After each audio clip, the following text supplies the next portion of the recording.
অতীতকে জানার আগ্রহ মানুষের চিরকালের। যুগে যুগে নানাভাবে মানুষ জানতে চেয়েছে তার উৎপত্তি ও বিকাশের ইতিহাস।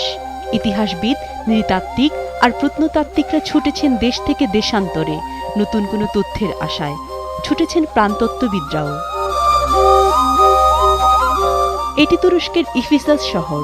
প্রায় 4000 বছরের পুরনো এই শহরটিকে ঘিরে রয়েছে নানা রহস্য ঘেরা ইতিহাস, যার টানে বছর জুড়ে পর্যটকরা এ শহরটিতে ভিড় জমান। এ অঞ্চলে রয়েছে গ্রিক আর রোমান সভ্যতার চিহ্ন। শেষ জীবনে মাতা মেরি এখানেই কাটিয়েছেন বলে উল্লেখ রয়েছে ধর্মগ্রন্থে। আর এবার প্রাণতত্ত্ববিদদেরও টানল শহরটি। তারা এই অঞ্চলের মাটি ও সমুদ্রগর্ভে পাওয়া মানুষ ও পশুর কঙ্কাল আর ব্যাকটেরিয়া, ভাইরাস সহ প্রাণীদেহের অংশ থেকে ডিএনএ পরীক্ষার মাধ্যমে খুঁজে বেড়াচ্ছেন নতুন তথ্য।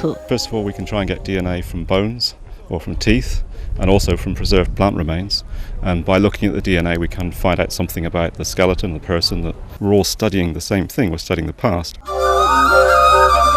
প্রাণতত্ত্ববিদরা মনে করছেন তাদের পরীক্ষা নিরীক্ষায় বেরিয়ে আসতে পারে মানব অস্তিত্বের নতুন কোনো তথ্য, যা ইতিহাসবিদ আর নৃবিজ্ঞানীদের গবেষণায় যোগ করতে পারে নতুন কোনো মাত্রা।